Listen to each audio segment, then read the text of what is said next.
vous avez des questions à poser, donc je tenterai d'y répondre.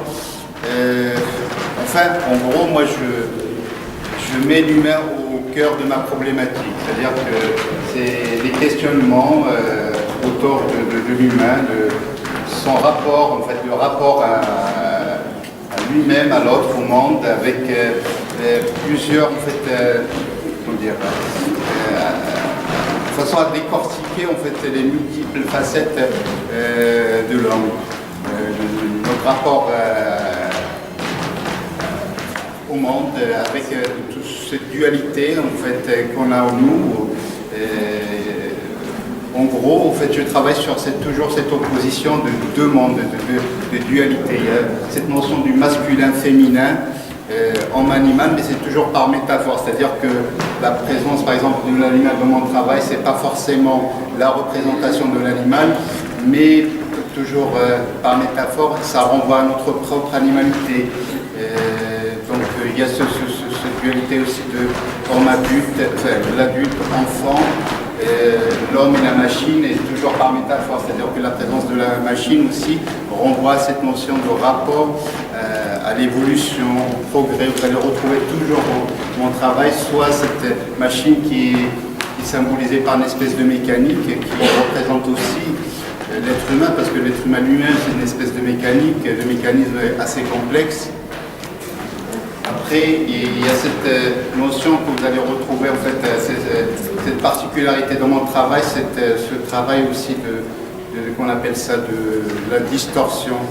Et cette distorsion, en fait, c'est pareil, c'est pas qu'un simple jeu formel ou un jeu esthétique, c'est plutôt lié à la notion de perception. C'est-à-dire, je pars du principe que chacun d'entre nous, il a un regard sur le monde en fonction de beaucoup de paramètres. C'est-à-dire que notre regard sur le monde, c'est que le fruit de notre parcours, de nos croyances, de notre vécu, de notre culture, de notre milieu socio-culturel, qui fait que notre perception, elle n'est jamais objective à 100%.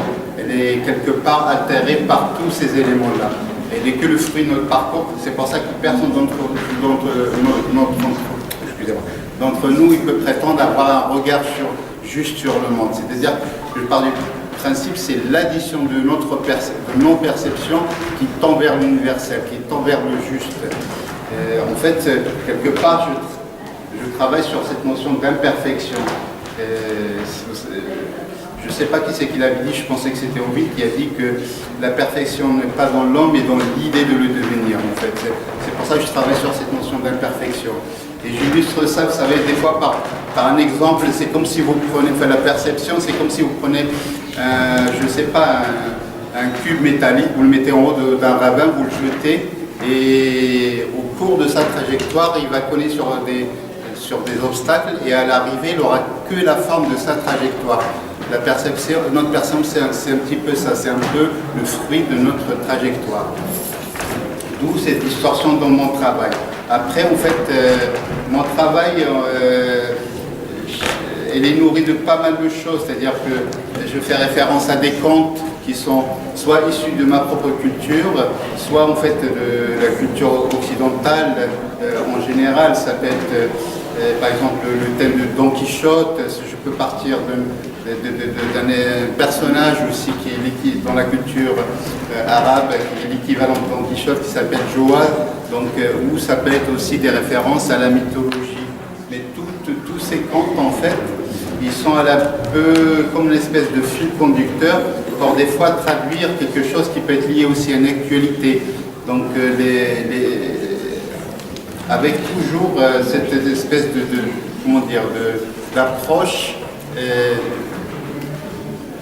Je travaille comme des strates en fait. Mon travail, c'est pas un travail qui a une lecture frontale. Ça ne se lit pas du premier regard en fait. Il y a toujours, quand vous observez mon travail, vous allez trouver toujours quelque chose qui n'est pas, comment dire, de l'ordre du concret. Il y a toujours un élément qui vient perturber cette perception qu'on a qui est à la fois juste, parfaite du monde en fait. Et il y a toujours un élément qui vient pour brouiller cette lecture, pour renvoyer en fait à ces mécanismes complexes de l'être humain, enfin, à notre part ambiguë, à la partie cachée, en fait, c'est ce qui est de l'ordre de l'imprévisible. En fait, c'est pour déstabiliser aussi cette notion de contrôle qu'on a sur les choses, sur le monde. Et en fait, en résumé, c'est sur cette notion d'imperfection. Après, en fait, il y a à la fois du sacré, du religieux, du politique, un peu tout, mais c'est toujours des prétextes, en fait, pour questionner l'homme, en fait, et ses préoccupations, et sa dérisoire aussi précarité. Voilà, donc en gros, j'essaie de condenser. Après, si vous avez des questions, je réponds aux questions. Voilà.